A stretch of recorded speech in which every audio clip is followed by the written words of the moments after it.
Baik, bismillahirrahmanirrahim. Assalamualaikum warahmatullahi wabarakatuh. Waalaikumsalam warahmatullahi wabarakatuh. Alhamdulillahirabbil alamin. Wassalatu wassalamu ala asyrofil anbiya'i wal mursalin. Sayyidina ya maulana Muhammad wa ala alihi wa sahbihi wa tabi'in. Amma ba'du. Yang saya hormati Ibu Kepala Sekolah, yang saya hormati Ibu Bapak Guru, puji syukur kita kepada Allah Subhanahu wa Ta'ala bahwa pada pagi hari ini kita dapat bertemu. Salawat serta salam tentu dari mujimu kita haturkan dan kita persembahkan kepada junjungan alam Nabi besar kita, yakni Nabi besar Muhammad Sallallahu alaihi wasallam. Jadi Bapak Ibu Guru yang saya hormati, saya minta izin sedikit, terutama Ibu Kepala Sekolah, karena saya ingin menyampaikan materi untuk menyambung tugas saya di calon guru penggerak angkatan 10.29 tentang budaya positif. Jadi di budaya positif itu kita akan mencoba berbagi pengalaman, berbagi pengetahuan, dan berbagi pemahaman. Di CGT angkatan 10 di budaya positif itu ada yang disebut dengan modul 1.4, di mana di budaya positif itu memiliki bagian-bagian tertentu. Di antaranya adalah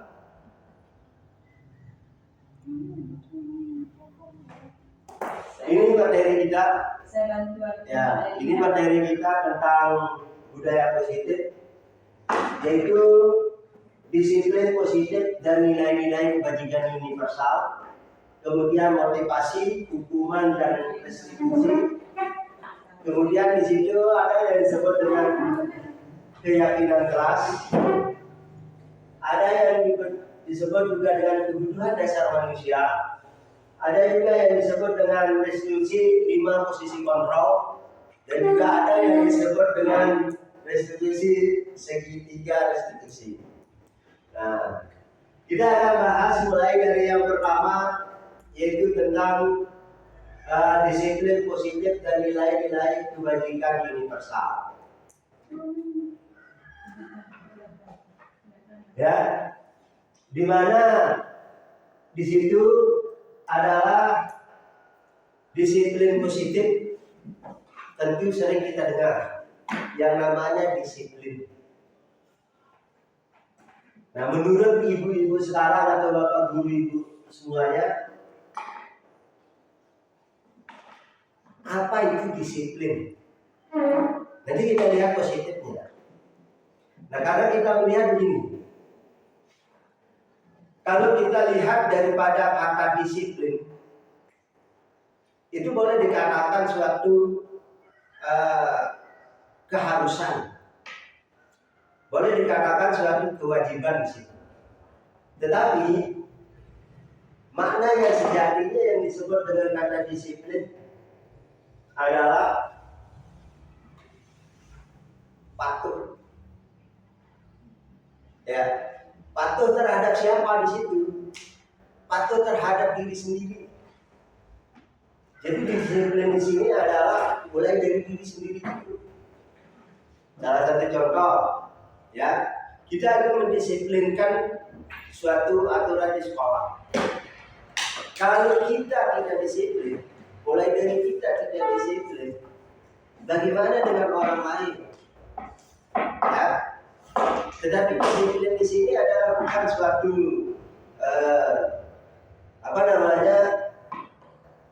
hukuman, tidak. Itu menurut saya tentang nilai disiplin. Nah, kemudian di sini ada yang disebut dengan disiplin positif. Ya, ada yang disebut dengan disiplin positif.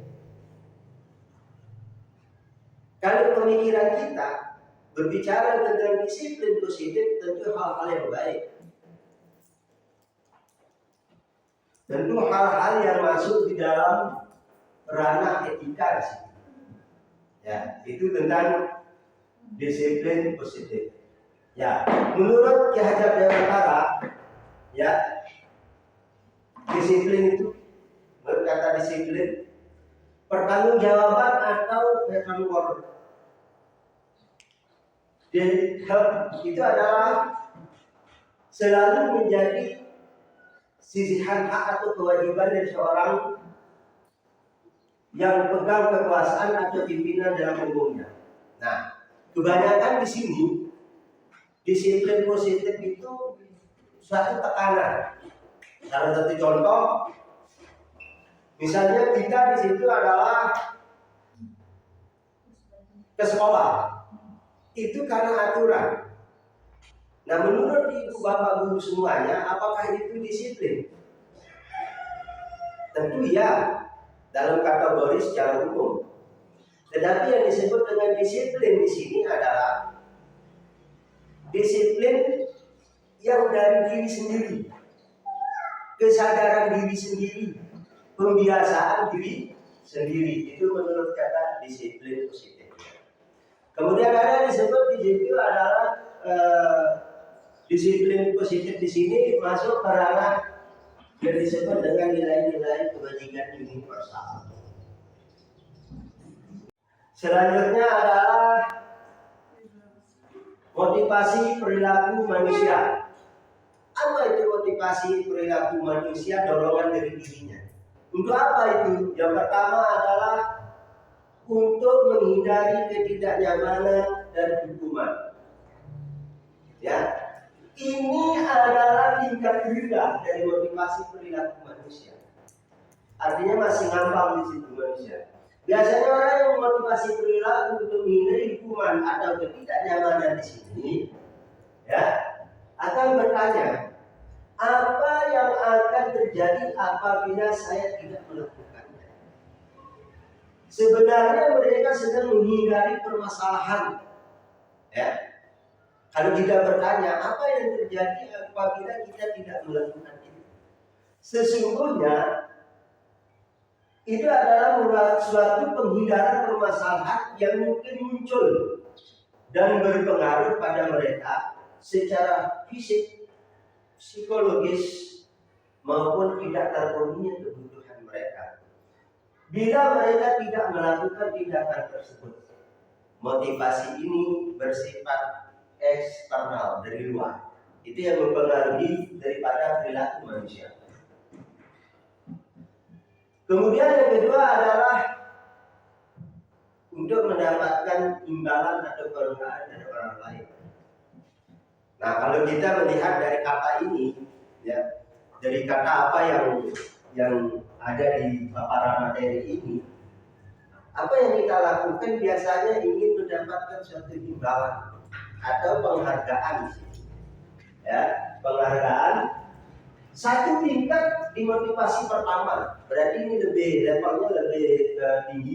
Di sini orang berperilaku untuk mendapatkan imbalan atau penghargaan dari orang lain. Orang dengan masing akan bertanya, apa yang akan saya dapatkan apabila saya melakukannya? Apakah dia akan mendapatkan penghargaan? Apakah dia akan mendapat pujian? Ataukah akan mendapatkan imbalan? Ya, melakukan seperti tindakan untuk mendapatkan pujian dari orang lain yang menurut mereka penting dan mereka letakkan dalam dunia berkuliah atas mereka. Mereka juga melakukan sesuatu untuk mendapatkan hadiah, bantuan atau imbalan. Motivasi ini bersifat eksternal. Jadi ada pengaruh dari luar, bukan masih pengaruh dari dirinya sendiri. Yang ketiga yaitu motivasi perilaku manusia menurut Daniel Gosan itu adalah untuk menjadi orang yang mereka inginkan dan menghargai diri sendiri dengan nilai-nilai mereka percaya. Nah, ini adalah tingkatan perilaku manusia. Di mana orang dengan motivasinya akan bertanya, akan menjadi orang seperti apakah saya apabila melakukannya? Nah, itu pertanyaannya. Nah, ini dari dirinya. Mereka melakukan sesuatu karena nilai-nilai yang mereka yakini dan hargai. Dan mereka melakukan karena mereka ingin menjadi orang yang melakukan nilai-nilai yang mereka yakini tersebut. Ini adalah motivasi yang akan membuat seorang memiliki disiplin positif. Karena motivasi perilakunya bersifat internal, bukan eksternal. Artinya, dalam tingkatan yang ketiga ini, itu dari diri sendiri. Dia percaya atas apa yang dilakukan tanpa pengaruh daripada eksternal yang belakang itu. Ya, jadi ini tentang motivasi perilaku manusia. Jadi ibu, bapak, guru, di manakah posisi kita di sini? Kebanyakan kita itu adalah dipengaruhi oleh eksternal dari luar. Walaupun ada yang imbal, ada imbal balik, ya tetap pengaruh dari eksternal itu tetap ada. Tetapi tetap kita memiliki suatu keyakinan pada diri untuk melakukan itu. Jadi kalau kita melakukan yang namanya motivasi yang ketiga tadi, maka akan terbentuk yang namanya budaya positif.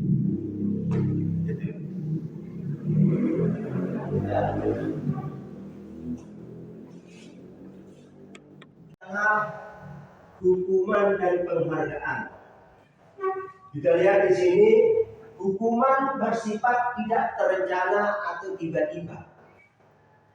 Ya, jadi kita lihat, anak atau murid tidak tahu apa yang akan terjadi dan tidak dilibatkan di situ. Tapi tidak ada suatu rencana, tetapi tiba-tiba siswa kita hukum dan sebagainya. Hukuman bersifat satu arah dari pihak guru dan yang memberikan. Kemudian dan murid yang hanya menerima seluruh tanpa melalui suatu kesepakatan. Nah, ini sering yang terjadi pada kita ini. Salah satu contoh adalah dengan tiba-tiba kita menghargai sesuatu. Ya, dengan tiba-tiba silakan berdiri di lapangan. Dibilang tiba-tiba, ya, kita melakukan sesuatu yang di luar daripada kontrol. Oke, selanjutnya itu tentang hukuman. Kemudian konsekuensi. Ya, kalau konsekuensi sudah jelas di situ. Ya, konsekuensi sudah terencana atau sudah disepakati, sudah dibahas dan disetujui oleh murid dan guru. Umumnya bentuk-bentuk konsekuensi dibuat oleh pihak guru sekolah dan murid sudah mengetahui sebelumnya apabila melakukan sesuatu yang di luar daripada kendali mereka, maka akan menerima atau mendapatkan konsekuensi. Nah, itu adalah pemahaman saya tentang hukuman dan konsekuensi. Nah, kemudian selanjutnya adalah restitusi. Apa itu restitusi? Ya, restitusi adalah proses menciptakan kondisi bagi murid untuk memperbaiki kesalahan, untuk memperbaiki sikap, untuk memperbaiki perilaku mereka. Ya, itu sehingga mereka bisa kembali pada kelompoknya, diaku oleh kelompoknya. Kemudian tentu dengan karakter yang lebih kuat, itu menurut Gosen tahun 2004. Restitusi juga adalah proses kolaborasi, kerjasama yang mengajarkan murid untuk mencari solusi untuk suatu masalah dan membantu murid berpikir tentang orang seperti apa yang mereka inginkan. Kemudian dan bagaimana mereka harus memperlakukan orang lain. Di mana restitusi ini membantu murid menjadi lebih memiliki suatu tujuan, disiplin positif, dan memulihkan dirinya setelah berbuat salah. Jadi di sini manusia tidak ada yang sempurna, ya. Tetapi dari suatu kesalahan itu dia akan belajar terus bagaimana menghargai suatu kesalahan. Itu adalah tentang pengertian saya tentang restitusi, ya. Ciri-ciri restitusi. Ciri-ciri restitusi di sini adalah yang pertama, restitusi bukan untuk menebus kesalahan, namun untuk belajar dari kesalahan. Jadi bukan menebus suatu kesalahan, namun untuk belajar dari suatu kesalahan. Ya. Pendekatan restitusi sebenarnya juga berhubungan dengan usaha untuk menebus kesalahan. Tetapi sebaiknya merupakan inisiatif dari seseorang atau murid, ya, karena kita masih murid yang melakukan kesalahan. Jadi bagaimana memancing seorang murid untuk mengakui suatu kesalahan? Ya, itu banyak cara di situ sehingga seorang murid itu akan menyadari estafetnya diri. Ya. Proses pemulihan akan terjadi bila ada keinginan dari murid yang berbuat salah untuk melakukan sesuatu yang menunjukkan rasa penyesalannya. Ya, fokusnya tidak hanya pada mengurangi kerugian pada korban, tapi juga bagaimana menjadi orang yang lebih baik dan melakukan hal yang baik pada orang lain dengan kebaikan yang ada dalam diri seseorang. Gitu. Ketika mulai belajar dari kesalahan untuk menjadi lebih baik untuk masa depan, mereka akan mendapatkan pelajaran yang mereka bisa pakai terus-menerus di masa depan untuk menjadi orang yang lebih baik. Nah, itu adalah ciri-ciri daripada restitusi. Kemudian yang kedua yaitu restitusi memperbaiki hubungan. Hubungan di sini adalah hubungan emosional antara satu orang dengan satu orang, individu dengan individu, individu dengan orang banyak di situ.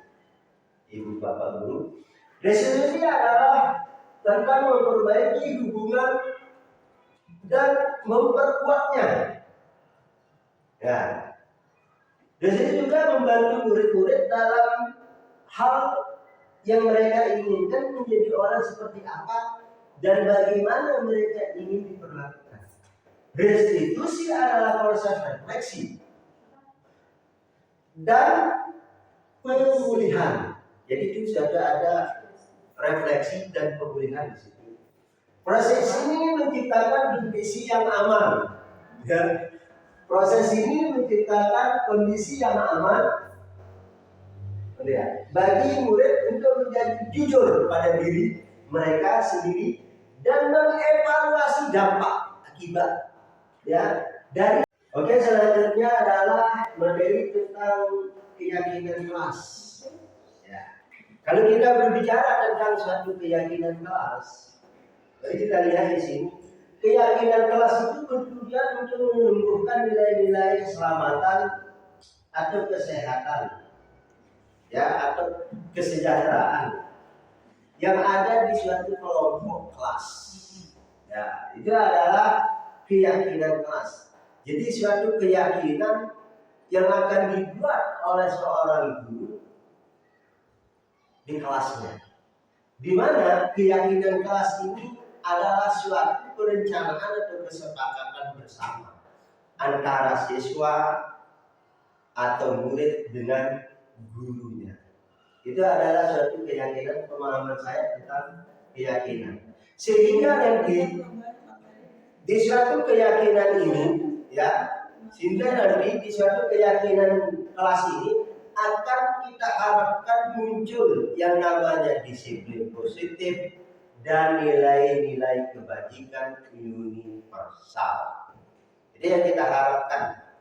Jadi kalau kita berbicara tentang satu keyakinan kelas yang kita sudah buat berdasarkan kesepakatan kebersamaan kita dengan siswa, yang kita harapkan adalah nilai-nilai suatu kebajikan secara universal, sehingga akan muncul di situ yang namanya budaya positif kebiasaan itu. Ya. Terus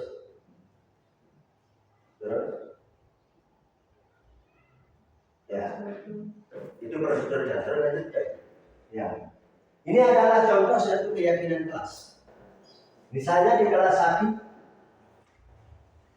setiap anggota kelas tentu perlu belajar. Setiap anggota kelas perlu senang. Jadi belajar, senang, ya. Kemudian diberikan kebebasan melakukan suatu tugas, saling menghargai, dan menciptakan rasa aman. Nah, kalau keyakinan kelas di kelas 5, ya, bersikap positif, ya, menjadi diri yang terbaik, percaya dan menghormati orang lain, serta milik atau barangnya sendiri, berkomitmen terhadap setiap tugas, senantiasa berbagi. Ini adalah contoh daripada suatu keyakinan kelas. Ya, itu tadi tentang materi kita tentang keyakinan kelas. Kemudian selanjutnya adalah materi tentang kebutuhan dasar manusia dan dunia berkualitas. Setiap orang tentu membutuhkan sesuatu pada dasarnya. Ya, pada dasarnya setiap orang membutuhkan sesuatu. Karena kalau tidak membutuhkan sesuatu, ya, atau kebutuhan dasar manusia itu, maka akan terjadi kekacauan di dunia ini. Ya, selanjutnya, yaitu yang pertama tadi adalah kebutuhan dasar manusia bertahan life atau hidup dalam hal ini. Jadi Bapak Ibu Guru, setiap manusia membutuhkan sesuatu, ingin bertahan hidup. Ya, yaitu kebutuhan yang bertahan hidup adalah kebutuhan yang bersifat psikologis. Untuk bertahan hidup misalnya kesehatan, ya, kemudian rumah, makanan. Kebutuhan biologis sebagai bagian dari proses reproduksi, termasuk kebutuhan itu tetap bertahan hidup. Komponen psikologis pada kebutuhan ini meliputi kebutuhan akan perasaan aman. Kemudian adalah kebutuhan dasar manusia yang kedua, yaitu kasih sayang dan rasa diterima. Ya,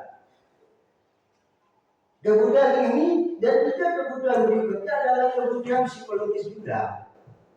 Terutama adalah kebutuhan rasa kasih sayang dan rasa diterima. Ini kebutuhan dasar manusia, Ibu Bapak Guru.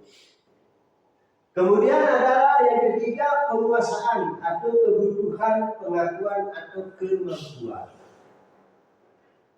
Di sini kebutuhan ini berhubungan dengan kekuatan untuk mencapai sesuatu, menjadi kompeten, menjadi terampil, diakui atas prestasi dan keterampilan kita. Jadi ingin suatu pengakuan atau kemampuan di situ. Nanti kita lihat di beberapa materi yang akan kita ulas di situ. Kemudian adalah yang keempat, kebebasan. Ya, di sini adalah kebebasan atau kebutuhan akan suatu pilihan. Ini yang pasti yang harus dihargai. Ya, kebutuhan bebas adalah kebutuhan akan kemandirian, otonomi diri, memiliki pilihan dan mampu mengendalikan arah hidup seseorang. Anak-anak dengan kebutuhan kebebasan yang tinggi memiliki suatu pilihan. Mereka perlu banyak bergerak, ya. Mereka perlu banyak bergerak, suka mencoba-coba, tidak terlalu terpengaruh oleh orang lain, dan senang mencoba hal baru dan menarik. Nah, ini adalah kebutuhan dasar manusia. Kemudian yang kelima yaitu kebutuhan akan suatu kesenangan. Ya, atau kebutuhan untuk merasa senang. Kebutuhan akan kesenangan adalah kebutuhan untuk mencari kesenangan. Biar bisa dikat nanti. Oke, lanjut. Baik, Bapak Ibu guru yang saya hormati dan banggakan, selanjutnya kita akan membahas tentang restitusi 5 posisi kontrol. Nah, mungkin Bapak Ibu guru pernah mendengar yang namanya posisi kontrol di sini. Ada 5 posisi kontrol. Yang pertama yaitu penghukum. Kita sering melakukan yang namanya penghukuman terhadap siswa. Bahkan yang lebih parah lagi adalah penghukuman pada diri sendiri. Ini, seorang penghukum bisa menggunakan hukuman fisik maupun verbal. Orang-orang yang menjalankan posisi penghukum senantiasa mengatakan bahwa sekolah menggunakan sistem atau dapat lebih menekan murid-murid lebih dalam lagi. Ya, jadi di sini ada suatu penekanan, ada suatu akibat di sini dalam kita menghukum. Contohnya adalah suatu kalimat seorang guru seperti ini. Patuhi aturan saya, ada awas. Kemudian kamu selalu saja salah. Ini penghukum ini. Kemudian pasti selalu yang terjadi itu saja yang terjadi. Ya, guru seperti ini senantiasa percaya hanya satu cara agar pelajar bisa berhasil, yaitu cara dia dengan cara berhukum. Ya. Kemudian yang selanjutnya adalah 5 posisi kontrol di sini membuat merasa bersalah. Di mana di posisi kontrol membuat merasa bersalah ini biasanya guru bersuara lebih lembut. Ya, pembuat rasa bersalah akan menggunakan keheningan yang membuat orang lain merasa tidak nyaman. Ya, ya kalau bahasa Sasak itu gitu. Ya, ya, ya. Kemudian bersalah atau rendah diri. Nah, ini sebenarnya seperti itu. Katakanlah Tuhan dengan lembut akan seperti ibu sangat kecewa sekali dengan kamu. Nah, berapa kali Bapak harus memberi tahu kamu ya?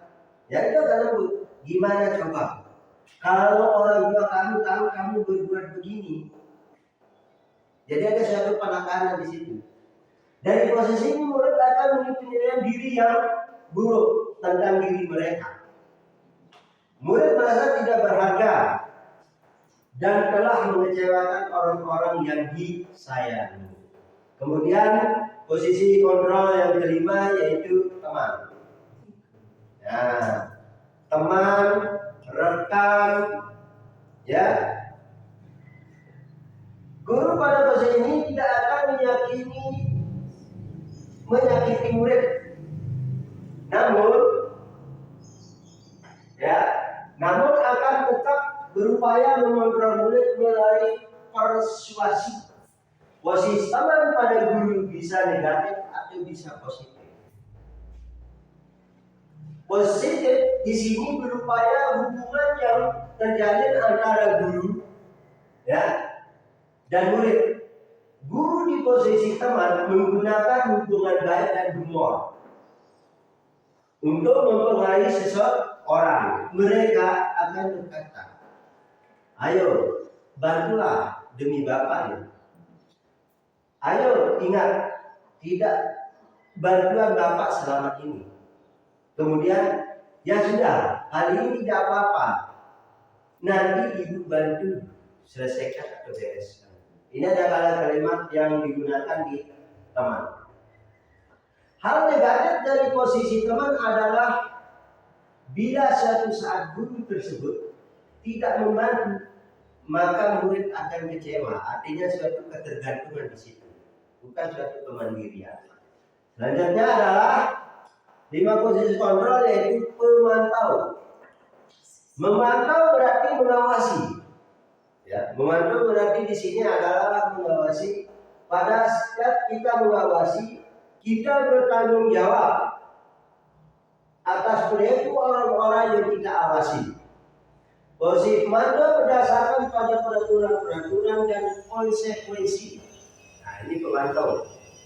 Dengan menggunakan sanksi atau konsekuensi, kita dapat memisahkan hubungan pribadi kita dengan murid. Sebagai seorang yang menjadi pemantau, ya, pertanyaan yang diajukan seorang pemantau seperti ini. Kalian tahu kan peraturannya apa? Apa yang telah kamu lakukan? Sanksi atau konsekuensinya kan kalian tahu. Nah, ini adalah kalimat-kalimat dari seorang pemantau. Seorang pemantau sangat mengandalkan perhitungan, catatan data yang dapat digunakan sebagai bukti atas perilaku seseorang. Posisinya akan menggunakan stiker, slip catatan data dan lain sebagainya. Ya, ini adalah yang posisi kontrol yang keempat. Nah, posisi kontrol yang selanjutnya adalah posisi kontrol manajer. Ya, jadi dari keempat itu posisi kontrol yang lain yaitu manajer. Posisi kontrol manajer adalah posisi di mana guru berbuat sesuatu bersama dengan siswa atau murid. Mempersilahkan murid mempertanggungjawabkan perilakunya, ya, mendukung murid agar dapat menemukan solusi atas permasalahannya sendiri. Seorang manajer telah memiliki terampil di teman maupun pemantau. Ya, oke. Yang selanjutnya adalah materi tentang segitiga restitusi.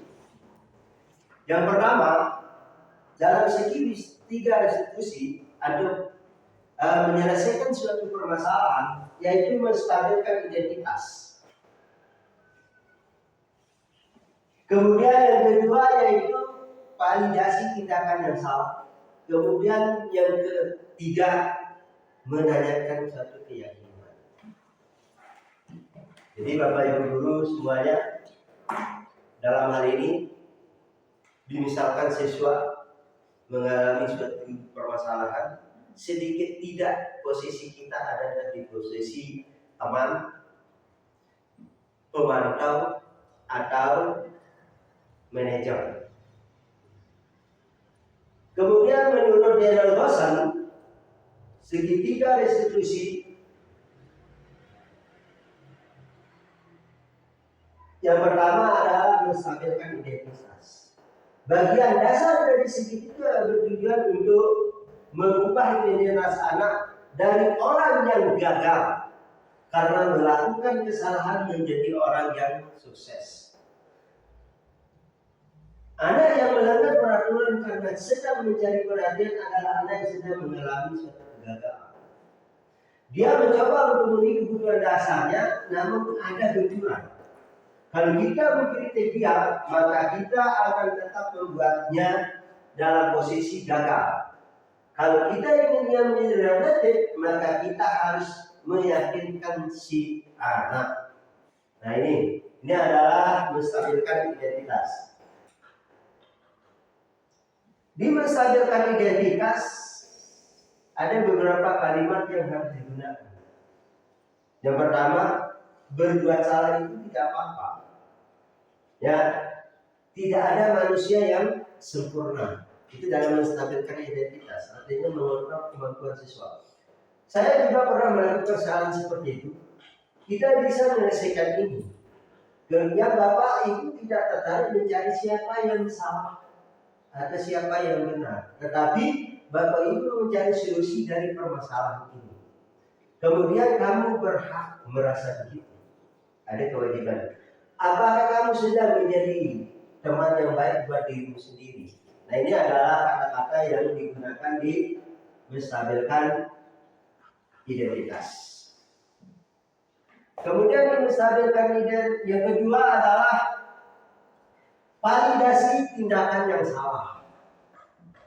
Setiap tindakan kita lakukan dengan suatu tujuan, yaitu memenuhi kebutuhan dasar. Kalau kita memahami kebutuhan dasar apa yang mendasari sebuah tindakan, kita akan bisa menemukan cara-cara paling efektif untuk memenuhi kebutuhan tersebut. Ya, selanjutnya adalah di segitiga restitusi adalah yang terakhir, yaitu menanyakan keyakinan. Ya, yaitu menanyakan keyakinan. Ya, menanyakan keyakinan. Ini teori kontrol mengatakan bahwa kita pada dasarnya termotivasi secara internal. Ya, itu pada dasarnya. Ketika identitas sosial telah tercapai dan tingkah laku yang salah telah divalidasi, maka anak akan siap untuk dihubungkan dengan nilai-nilai yang dia percaya dan berpindah menjadi orang yang dia inginkan. Ya. Pertanyaan yang kedua ini menghubungkan keyakinan Anda dengan keyakinan kelas atau keluarga. Salah satu contoh adalah apa yang kita percaya sebagai kelas atau keluarga. Apa nilai-nilai umum yang kita sepakati? Ya. Ini adalah tentang menanyakan keyakinan kelas. Apa yang kita tentang kelas yang ideal? Apa yang kita tahu tentang bayangan kita tentang kelas yang ideal? Kemudian kamu mau menjadi orang yang seperti apa? Ini adalah menanyakan suatu keyakinan kelas. Kemudian untuk menanyakan ke anak, kehidupan seperti apa nanti yang mereka inginkan? Ya, ini kebanyakan anak akan mengatakan ya. Tapi mereka tidak tahu bagaimana cara menjadi orang yang seperti itu. Jadi ini adalah tentang menanyakan keyakinan kelas dan segitiga restitusi. Jadi Bapak Ibu guru semuanya, itu adalah materi saya tentang budaya positif. Ya, jadi terima kasih, thank you saudara. Jadi Bapak Ibu guru, mari kita ya terima kasih. Itu materi saya tentang budaya positif. Nanti Bapak Ibu guru silakan kalau memang ada materi yang kurang jelas bisa didiskusikan. Nah, oke Bapak Ibu guru semuanya, tadi sudah kita sampaikan materi tentang budaya positif.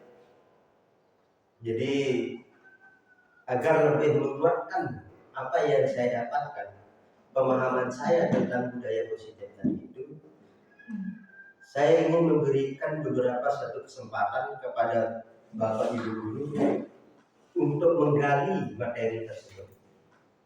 Saya berikan session untuk tanya jawab di situ. Silakan Bapak Ibu guru. Ya. Baik, terima kasih. Tadi pada awal pembukaan saya sempat menangkap di sini Bapak menyampaikan mengenai disiplin positif. Ya. Yang dimana disiplin positif itu Bapak menyampaikan bahwa perlu penekanan, harus ditekan. Ya. Bentuk penekanan itu pada peserta didik itu apakah sedikit, sedang atau keras? Baik, terima kasih.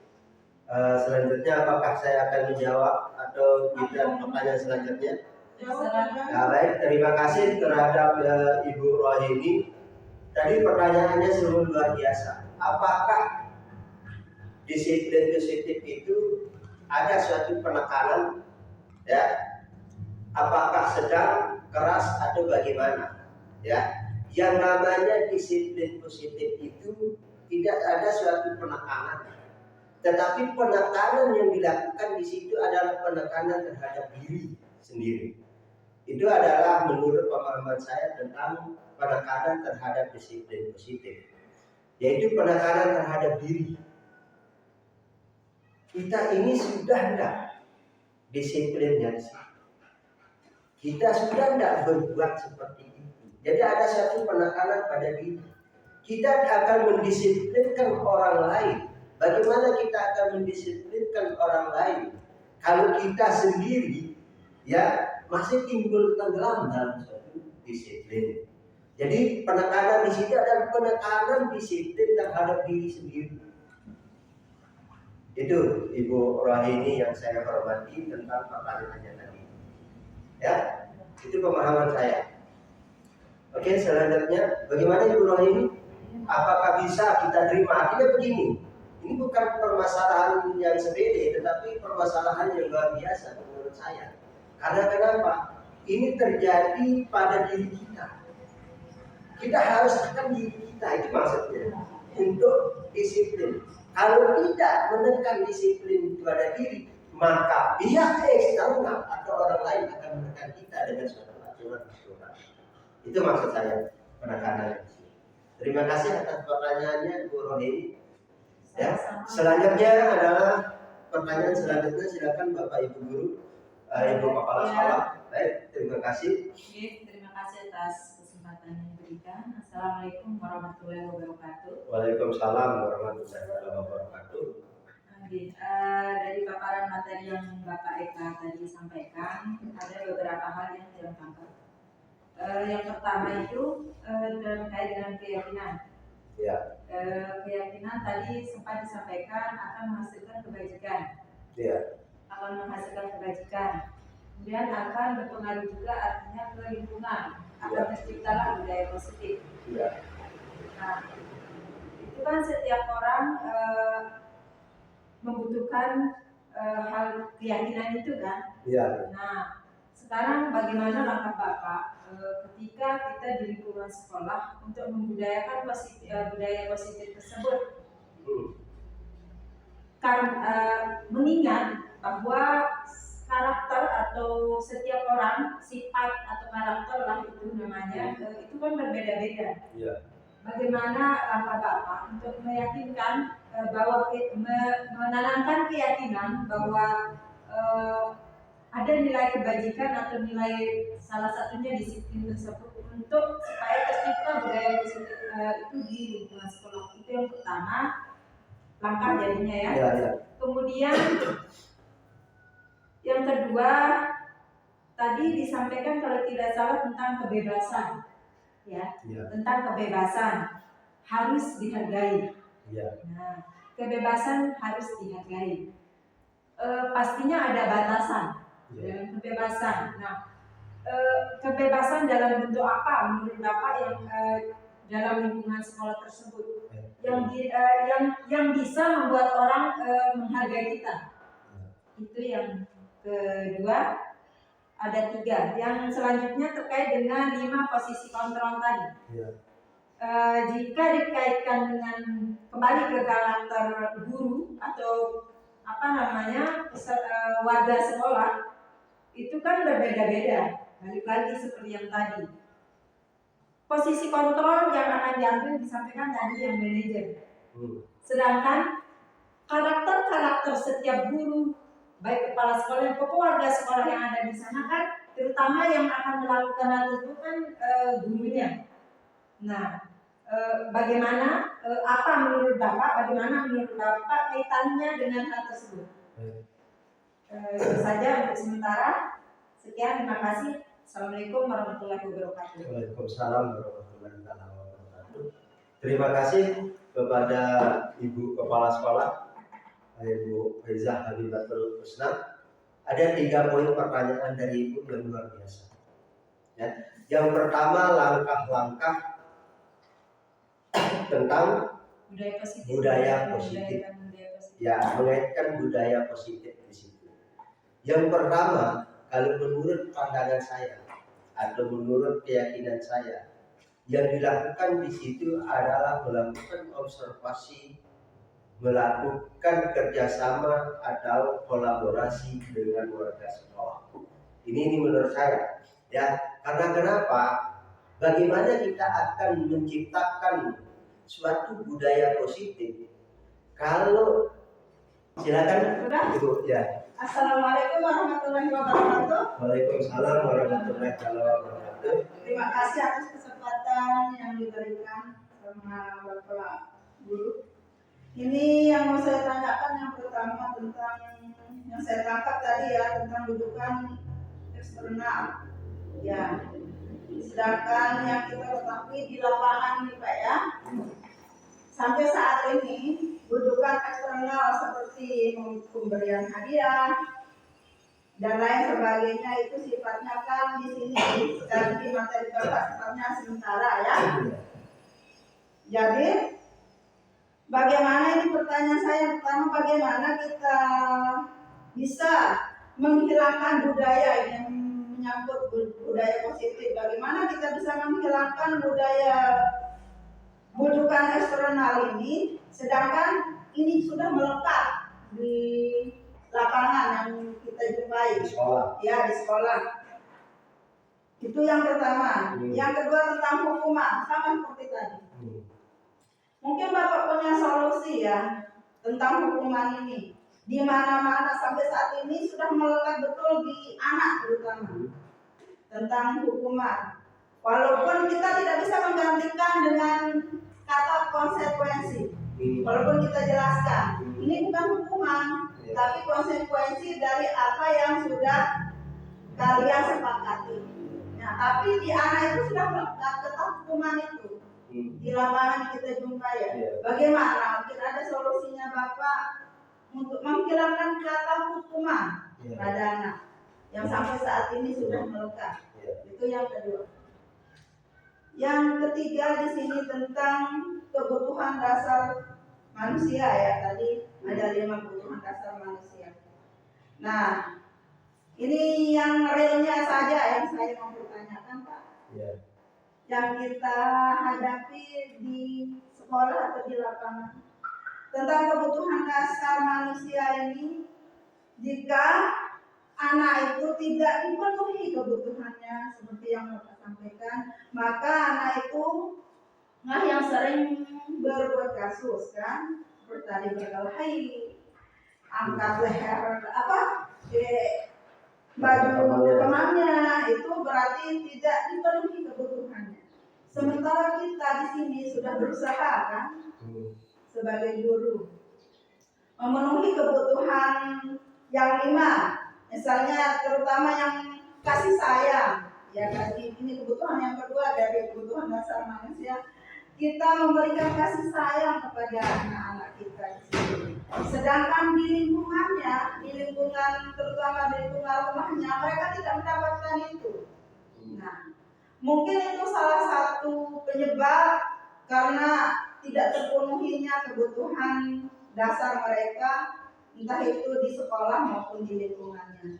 Sementara kita sudah berusaha ini ya dengan cara mencium kepalanya, mengelus-elusnya, tapi itu juga belum berubah karena mereka merasa kebutuhannya belum terpenuhi. Nah, bagaimana di sini solusinya? Mungkin Bapak punya tips atau solusi untuk bisa lingkungan rumahnya itu dengan lingkungan sekolah untuk kebutuhan dasarnya bisa terpenuhi supaya anak-anak kita terutama di sini ya, yang kita ketahui lingkungannya bagaimana, kita ketahui di sini bagaimana supaya kedua lingkungan di sekolah maupun di rumah itu bisa terpenuhi. Solusinya mungkin atau tipsnya ini untuk yang ketiga. Itu aja dulu. Terima kasih. Pertanyaan yang pertama tadi tentang apa Ibu Guru? Tentang bujukan eksternal tadi. Tentang bujukan eksternal budaya kita. Salah satu contoh misalnya adalah pemberian hadiah pada saat kenaikan kelas. Ini adalah suatu motivasi menurut kita. Ya, ini adalah kebiasaan menurut kita terhadap siswa, sehingga mereka akan termotivasi untuk terus belajar. Nah, itu. Sekarang bagaimana buat pengaruhnya? Itu yang ditanyakan. Ya. Ini masalah budaya bujukan eksternal ini kan sifatnya sementara untuk anak itu. Ya. Nah, Misalnya nanti jika anak itu tidak atau anggaplah tidak mempunyai ranking, itu kan berpengaruh itu Pak. Ya. Bagaimana menghilangkannya lah? Ya. Budukan eksternal ini di budaya kita. Baik, terima kasih atas tanggapannya Ibu Rini. Menghilangkan ya budaya Ya kan? menghilangkan budaya itu tidak mungkin secara serta-merta seperti kita membalikkan telapak tangan. Ya, tentu ada tahapan-tahapan yang kita lakukan di situ. Ya, salah satu contoh dari diri kita saja. Ya, coba kita kembali ke diri kita saja dulu. Ya, jangan kita misalnya budaya dari diri kita saja dulu. Banyak hal-hal yang di luar dugaan kita yang kita tidak sadari juga kita masuk di situ. Pengaruh eksternal, budaya juga. Ya, ini kebiasaan budaya kita. Saya hanya satu menjawab di situ, kembali ke diri kita tentang budaya. Jadi kita tidak bisa akan menghentikan begitu saja dengan diri kita kalau tidak ada suatu kerjasama atau kolaborasi dengan stakeholder atau warga sekolah yang ada di situ. Nah, itu tentang atau begini loh Pak. Ya. Pemahamannya diganti pemahamannya karena ini tentang budaya kan? Ya. Begini.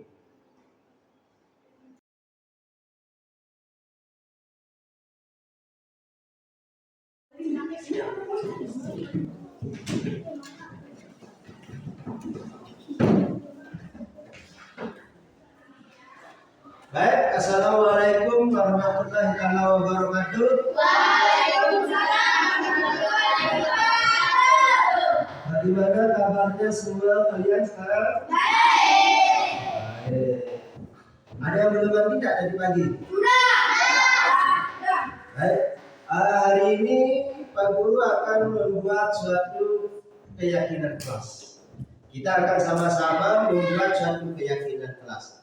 Apa sih itu suatu keyakinan kelas? Ya, keyakinan kelas itu sesuatu hal yang ada pada diri kalian yang baik, ya, yang baik di situ. Jadi keyakinan kelas di situ. Salah satu contoh misalnya apa?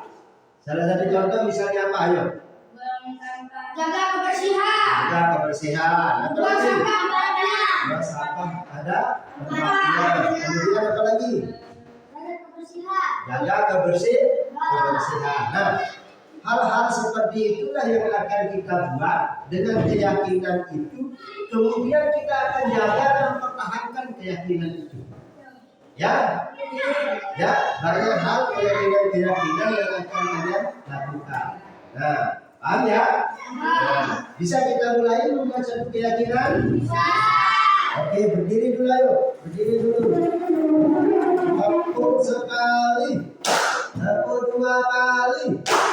Tepuk 3 kali. Oke, silakan duduk kembali. Kali ini akan membagikan kertas. Ya. Kali ini akan membagikan kertas. Ya. Nanti kalian tulis hal yang baik, hal yang positif, kalimat-kalimat baik, kalimat-kalimat positif. Kalau kalimat yang kurang baik, contohnya ya, atau yang tidak positif, contohnya tidak boleh. Nah, jangan ada kata tidak boleh, ya. Tetapi hal yang baik itu adalah misalnya tadi tidak boleh buang sampah sembarangan. Kalimat yang baik yang positif apa? Buanglah. Nah, nanti satu orang saya bagikan. Ya, Waalaikumsalam. Nanti satu orang saya bagikan ini ya. Kalian tulis apa saja keyakinan yang akan kalian inginkan di situ semua. Pak? Oke? Bisa kita lakukan? Bisa. Nah, baik, saya bagikan satu-satu dulu ya. Nih. 1, 2, 3, 4, 5, 6, mana lagi? 7, 8, 9, 10. Sebelum kalian menulis, ada yang perlu ditanyakan? Tak ada. Oh, berarti jelas ya. Oke, kalian silakan lakukan itu. Tulis dulu. Ya. Ya, menurut keyakinan kalian masing-masing, apa sih menurut keyakinan kalian di situ? Oh, hal baik yang harus saya lakukan di kelas. Ya, belajar dengan tekun. Misalnya, ya, Kita harus satu kalimat saja. Ya, oke.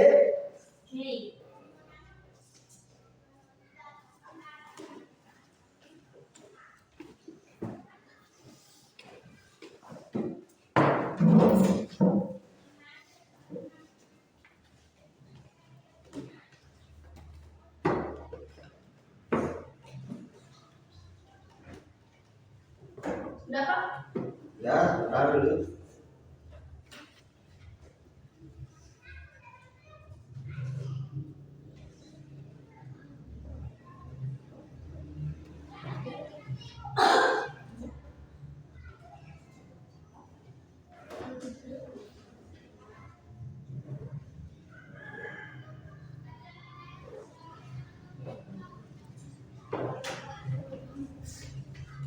Cuma satu kita tulis Pak. Maju dibaca ya. Nah, nanti pokoknya satu aja ditulis. Siapa yang sudah jadi? Sudah? Ah, boleh. Boleh. Boleh. Siapa dulu yang mau nempel depan? Siapa dulu yang mau nempel? Ya, boleh. Nempel. Harus nempel depan. Ya. Bagus ya. Siapa lagi? Saya. Oke, boleh. Ayo maju. Depan lagi. Ya, lagi. Ya, depan lagi. Ya. Ya, ya, siapa lagi? Ya. Oke, ayo. Depan lagi. Saya. Ah, boleh. Depan lagi. Boleh, depan lagi. Ya, siapa lagi? Saya. Boleh, depan lagi. Tuh. Bagus, sini. Ya. Ya. Siapa lagi? Boleh. Boleh tidak? Ya. Siapa lagi? Saya. Ya. Siapa lagi? Oke, ayo. Ya, siapa lagi? Ya. Siapa lagi? Ayo. Siapa lagi? Dapat. Iya Pak. Ya, keyakinan ini. Ini kan keyakinan kalian. Bukan keyakinan saya. Bagus. Aku pandai. Oke, sudah? Sudah? Oke. Sekarang saya beri kesempatan terhadap kalian siapa yang akan membaca. Maju ke depan hasil. Tetapi kalau misalnya nanti ada yang sama, kita ambil satu ya. Kalau misalnya nanti kalimatnya sama atau maksudnya sama, kita ambil satu. Bukan tidak salah, ya, bukan tidak benar, itu benar semua. Karena itu keyakinan kalian. Ya. Siapa yang maju? Boleh, silakan baca. Ya, ya, ini baca dulu. Kita harus patuh sama guru. Kita harus Pak, kita banget Anda yang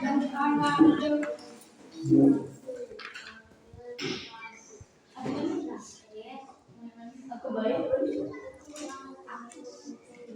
Depa. Depa.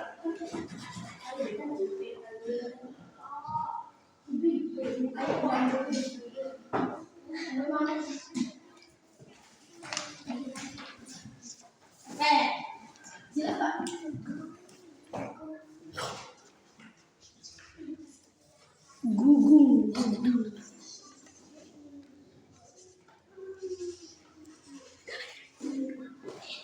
Ramji P Zani P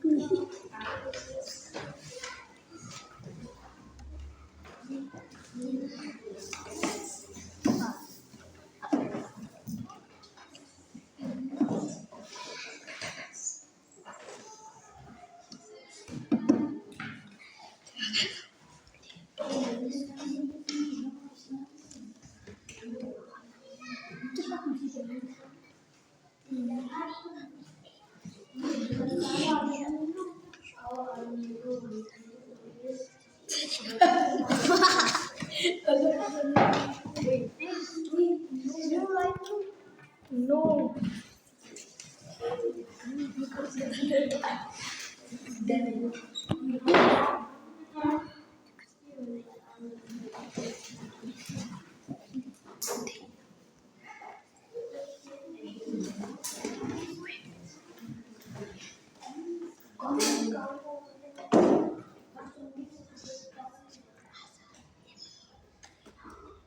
Imron.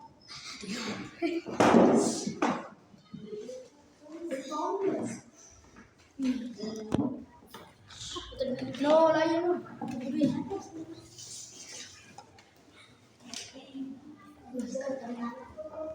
Dua. Aku dari titik empat. Tidak. Dia dari titik empat. Sampai di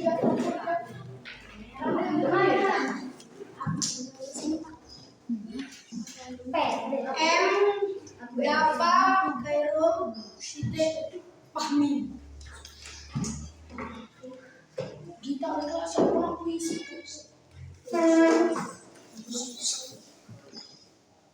Bisa tahu so. Bapak dulu di padaran masih.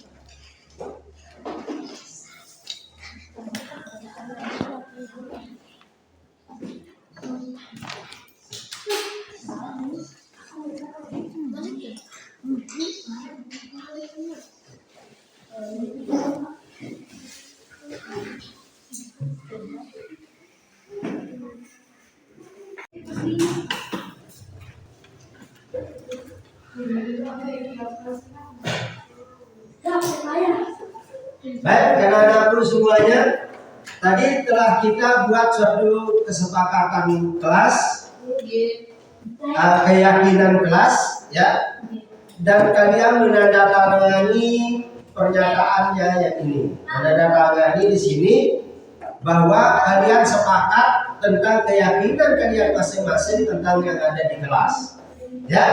Jadi harapannya Pak Guru ke depannya, ya, kita jalani itu, kita kuatkan itu, ya, agar apa? Dengan tujuan kita akan menjadi manusia yang lebih baik, lebih sempurna. Baik, anak-anakku sekalian, terima kasih atas waktunya, ya, hari ini. Keyakinan kelas kita sudah kita bentuk. Mungkin ini saja dulu dari Pak Guru. Terima kasih semuanya. Assalamualaikum warahmatullahi wabarakatuh. Waalaikumsalam warahmatullahi wabarakatuh. Kalian boleh keluar.